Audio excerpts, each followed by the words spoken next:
boob. Well, let's try that again. Let's go over here.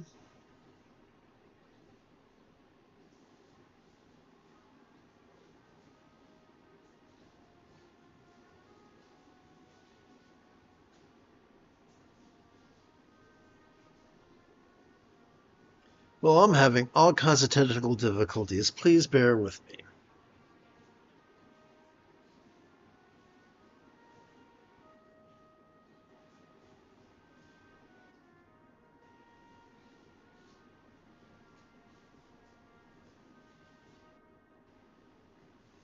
Okay, well, we've got that going.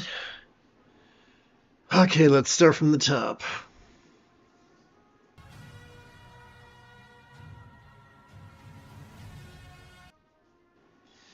It is the this is the Dzogchen Samde Lama Jigme Gyatso of the Buddha Joy Meditation School. For multiple decades, I've spent about 8 hours a day, almost every day, studying, practicing, mastering, and reverse engineering the teachings and techniques of each school of meditation so that you would not have to.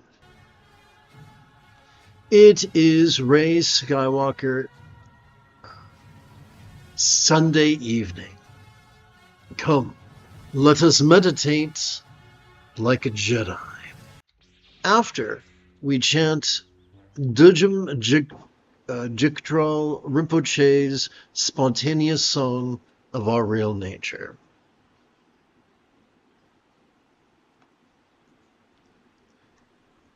Together.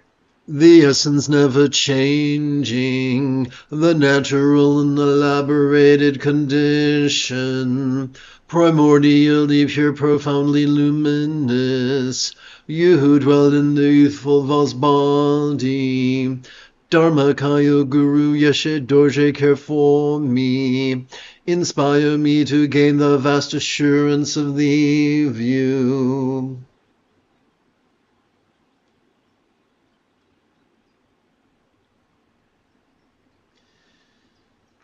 What does all that mean? Every time we inhale, whether we know it or not, we have evolved to automatically access the middle bit of our spinal cord, which functions as the core of our sympathetic nervous system. It has evolved to help us to vulnerably, passively, viscerally, randomly, and fleetingly notice all mind's antics of perceptions, emotions, intentions, cognition, recollection, and imagination. All of them. From the external to the internal, from the physical to the mental, from the pleasurable to the painful, from the interesting to the boring, from the convenient to the arduous, from the glorious to the grotesque.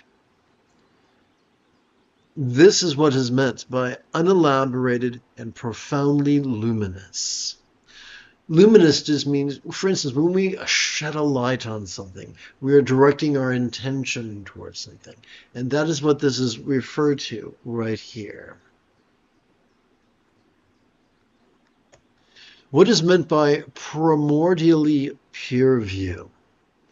As we exhale, every time we exhale, we have evolved to automatically access both the tippy top as well as the very bottom of that same spinal cord. These two regions, working as a team, function as the core of our parasympathetic nervous system that has evolved to help us to physically relax and mentally release during each exhalation to such a degree that which we noticed during our previous inhalation could fleetingly feel less stressful, less permanent, less defining, and even as non-graspable as a vast empty void. Humans have evolved, or the ancestors of humans have evolved to think symbolically. Therefore, in every human civilization we find figures of speech. When I was in the 4th grade, I had the good fortune to be taught that a simile is only as effective as it is relatable. Therefore, we have to ask, what is a real-world example of a non-graspable, vast empty void? How about the illusion of the infinite azure sky on a bright and beautiful, cloudless morn, which although could look tantalizing to the eye, could feel non-graspable to the hand? Now that we've nailed down what is meant by both the unelaborated and profoundly luminous, as well as the primordially pure view, let's continue chanting. The nature unceasing, the mandala gathering the union of the luminosity of awareness, you who dwell in the spontaneously perfect display, complete with the 5 certainties of time, place, teacher, teaching, and students. Sambhoga Kaya Guru Techen Dorje, care for me. Inspire me to perfect the great strength of meditation. So what is meant by ceasing and unceasing? As we breathe in, we could notice things cease. And as we relax into our exhalation, even that ceasing could feel impermanent. Even that ceasing could, at least fleetingly, stop defining us. Even that ceasing could feel non-graspable. That's how we come up with the idea of unceasing or deathless. Together, the compassionate capacity unlimited is wisdom free from extremes. You who dwell in the essence of all pervasive naked awareness and emptiness, Nimenakaya Guru Droll Doodling, but care for me. Inspire me to master the great enhancement of kind action.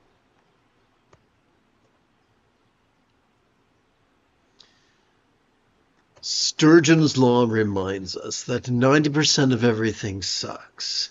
What could that suckiness look like? It can look a lot like Yang's religious patriarchy, wherein people are conditioned to be ever rigid, fearful, superstitious, controlling, elitist, cryptic, competitive, and cruel. Sturgeon's Law reminds us that 90% of everything sucks, including people, including meditation teachers.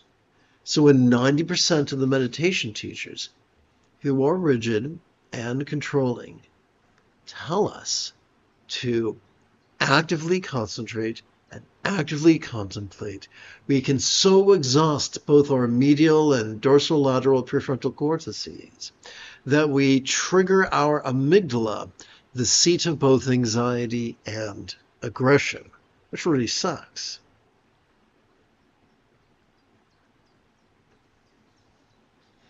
I'm forever grateful that both Prahe Vajra as well as Tukul Tundap taught that the highest love is the spontaneous and uncontrived byproduct of simply sitting and breathing and noticing and resting.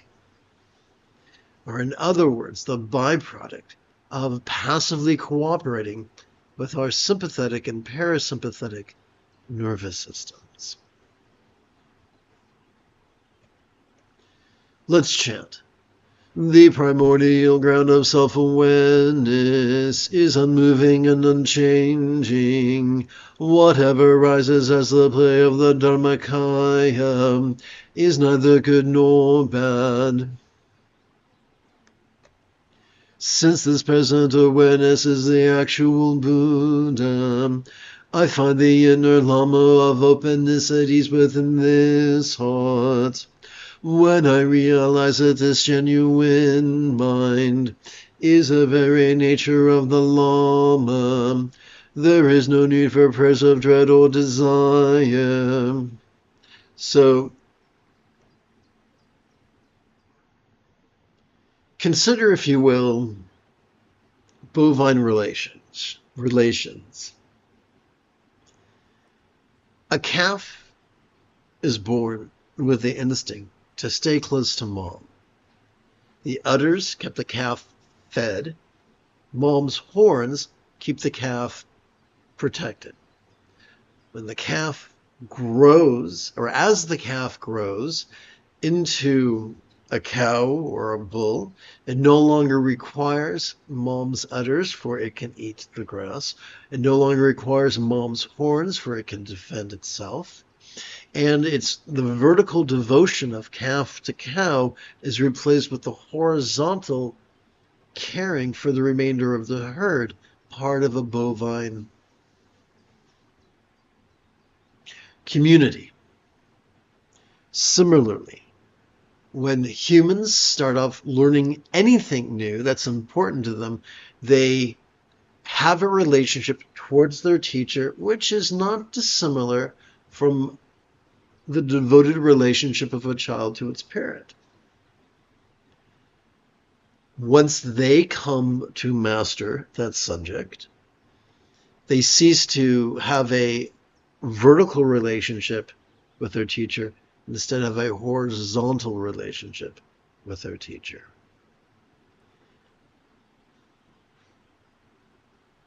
And so we come to this passage and we realize that this genuine mind that is lucid yet void shares the same lucid yet void nature as the Lama's mind. We move from an elitist relationship of the teacher to an egalitarian relationship with the teacher.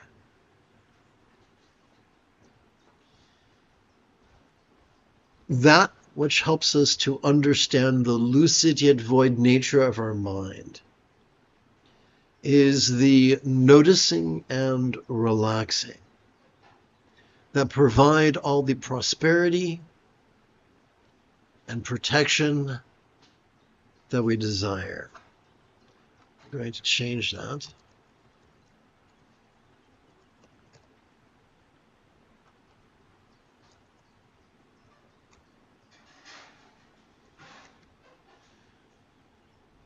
Therefore, we no longer need to exhaust ourselves with the trappings of magic. Together, by relaxing in uncontrived awareness of the free and open natural state, we obtain the blessing of the aimless self-liberation of whatever arises. Liberation not from the presence of that which we notice, but liberation merely from its tyranny. That's important. If we try to liberate ourselves from the presence of things that we don't like, that's just falling into the pushing and pulling duality. Instead, we liberate ourselves from the tyranny of that which is destructive, simply by cooperating with our autonomic nervous system. Together, Buddhahood is not attained by fabricated dogmas, contrivances of concentration and contemplation, fabricated by the intellect or... Let's try this again. Buddhahood is not attained by fabricated dogmas, contrivances of concentration and contemplation, fabricated by the intellect or the deceiving enemy, as we demonstrated previously. Actively concentrating and actively contemplating can so exhaust our medial and prefrontal cortices that we trigger our amygdala, the seat of anxiety and aggression, which is antithetical to the peace and the love we desire. Now clinging to style and manner is destroyed with crazy abandon. May this life be spent in this state of uninhibited naked ease.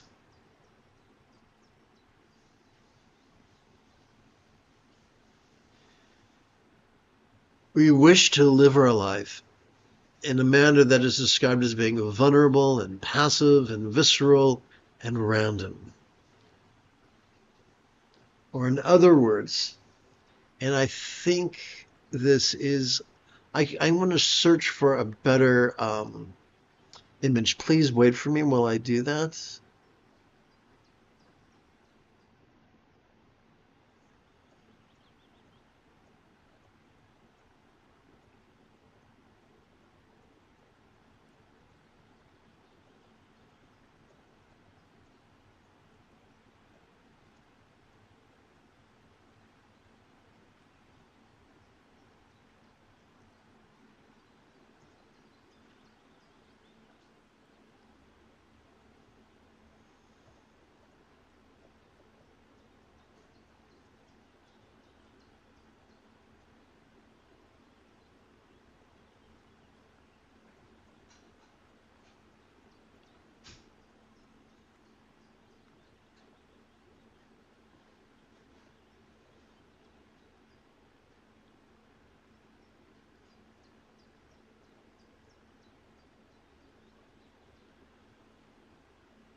Oh, okay.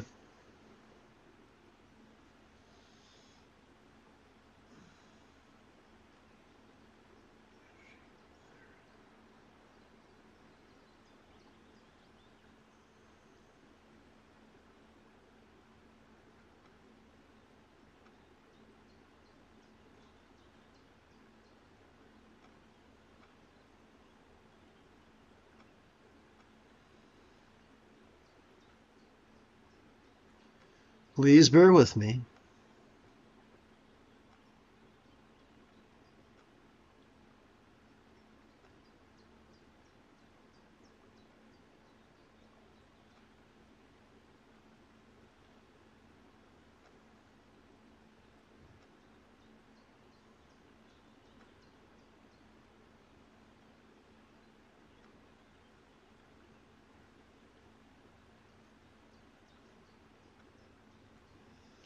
Okay, I'm making a copy of a text so I can edit it.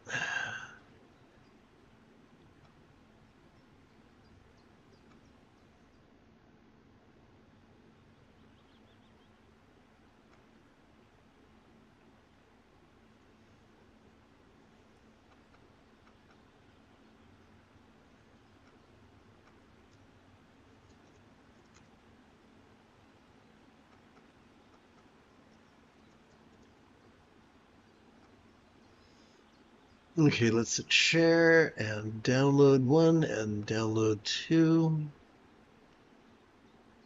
Okay, so let's go over here and hit paste.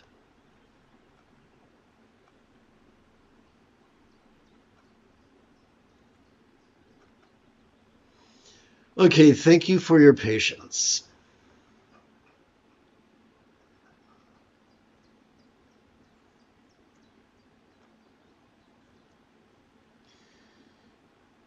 May this life be spent in this state of uninhibited naked ease. The more we sit and breathe and notice and relax, the more our choices, utterances, and deeds flow, not from contrived calculation or wild scatteredness, but rather from love's deeply centered spontaneity. This is known by many names, including right effort, or effortless effort, or wu wei, or doing without doing, or going with the flow, or being in the zone, or expedient means, or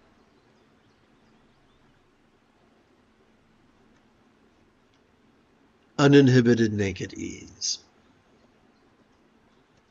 Together.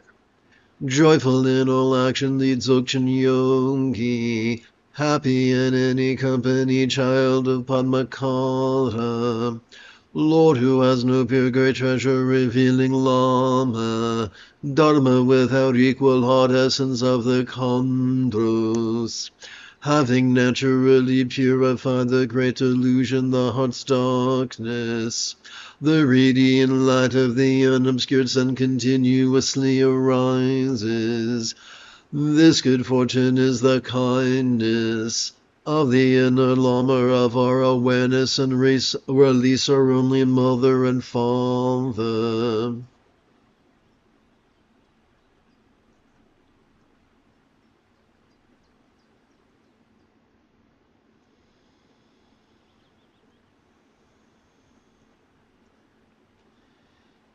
It is noticing and relaxing in harmony with our breathing that causes us to automatically access our anterior cingulate gyrus, which functions as the hub of our mirror neurons, the seat of empathy, the root of joyful love. Together. O inner Lama of awareness and release, such unrepayable kindness I treasure only you. Let us switch gears to the actual practice of meditation.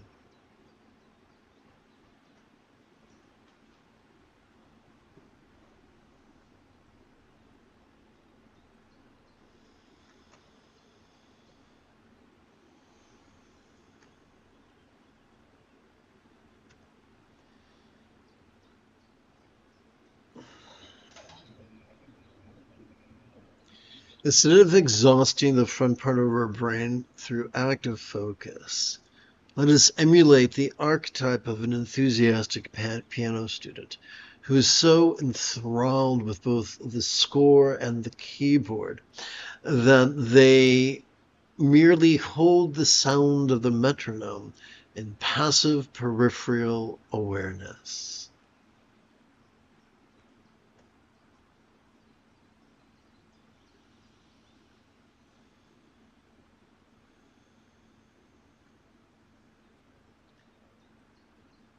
As we passively feel our chest swell with breath, let us silently and mentally recite the demonstrative pronoun this.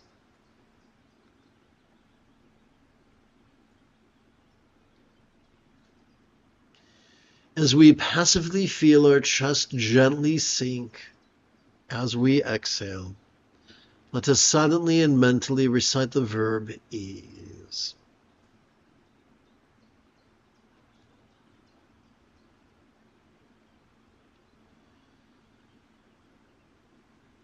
To keep track of our first collection of 13 sets of 12 inhalations each, let us use the tip of our left middle finger to support the lower knuckle of our right middle finger, palms up in our lap.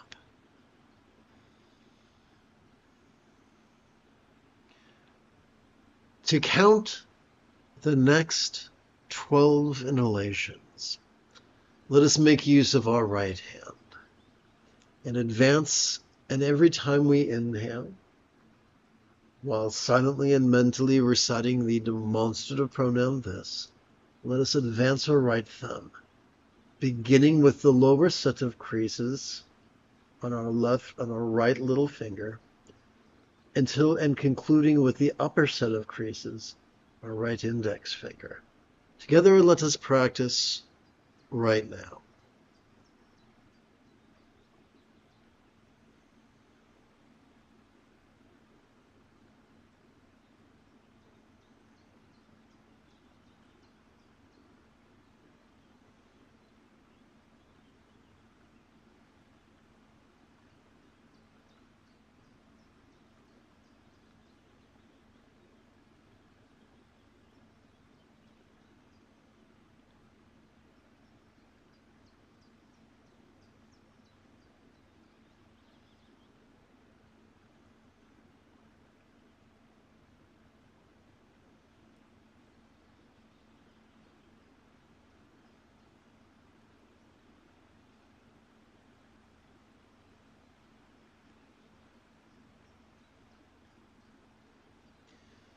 Counting 12 inhalations takes approximately 1 minute.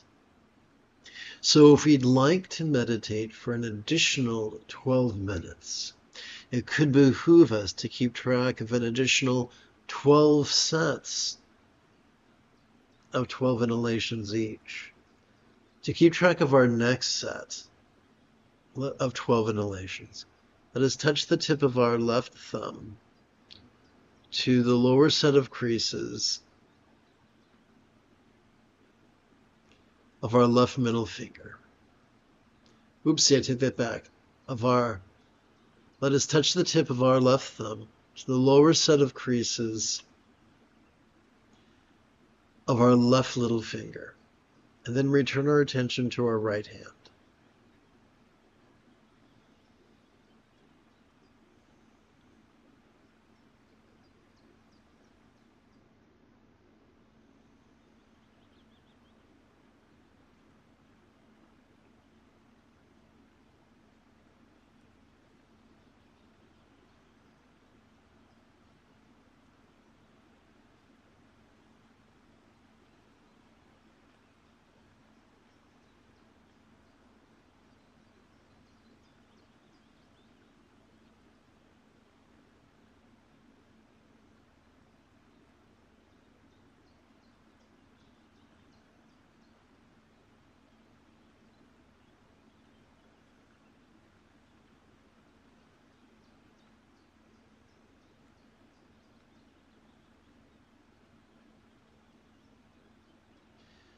Having collected an additional 12 inhalations, we return our attention to our left hand and advance our thumb to the next set of creases.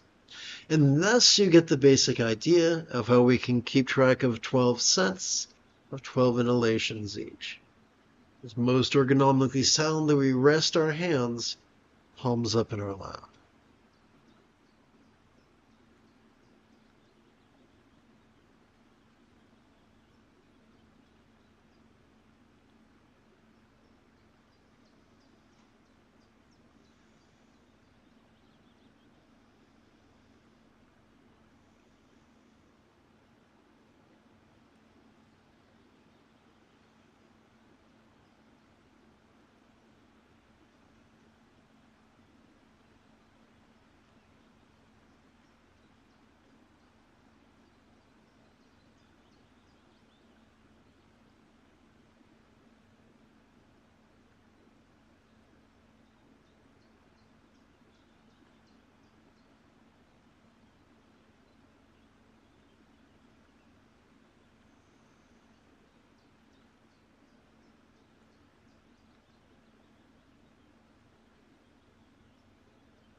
The moment you have a specific question about the philosophies or techniques that support meditation, do not hesitate to type your question in great detail in the chat window, for I tend to check for questions about once every 13 minutes or so.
And now we take the tip of our left middle finger and slide it up.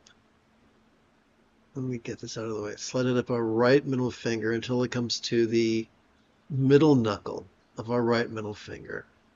And this helps us to keep track of our next set, our first of 13 sets of 12 inhalations on our right hand.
Clearly, peace is more pleasurable than agitation.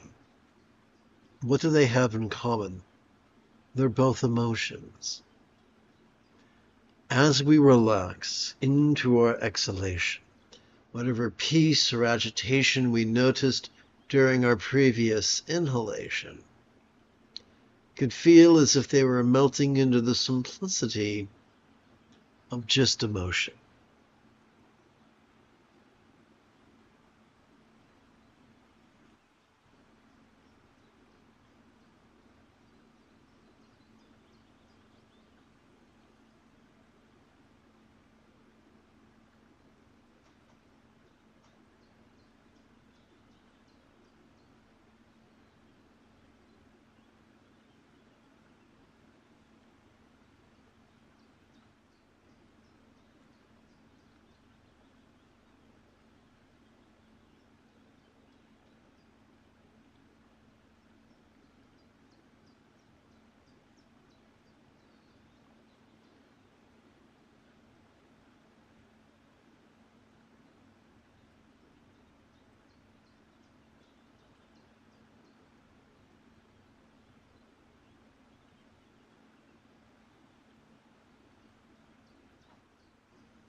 Having sat for the better part of an hour, we might find it refreshing to knock out 7 senior citizen squat thrusts.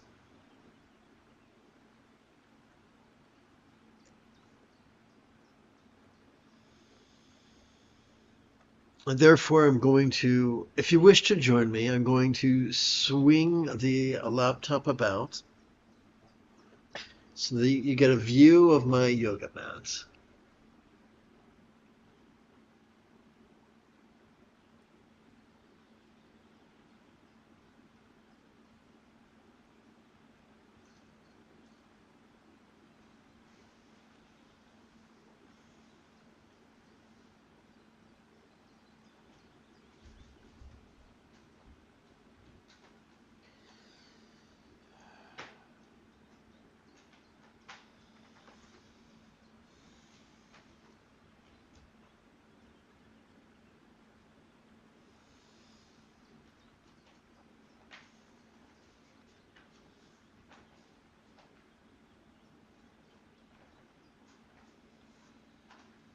One moment, if you please.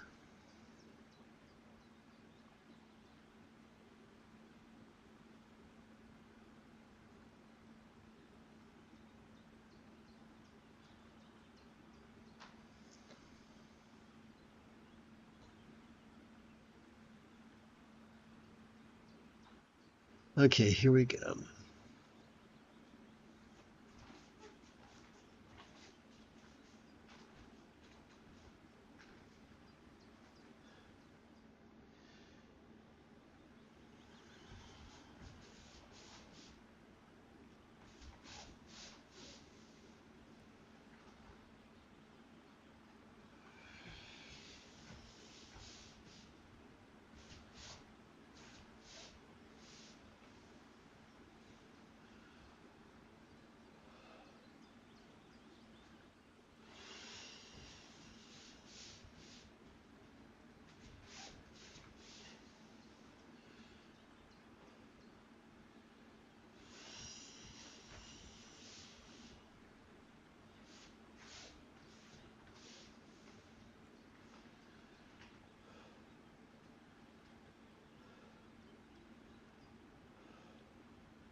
You have taken your first step into a much larger world. If you feel that I have earned it, you could give this live stream a thumbs up. You could even help support this channel.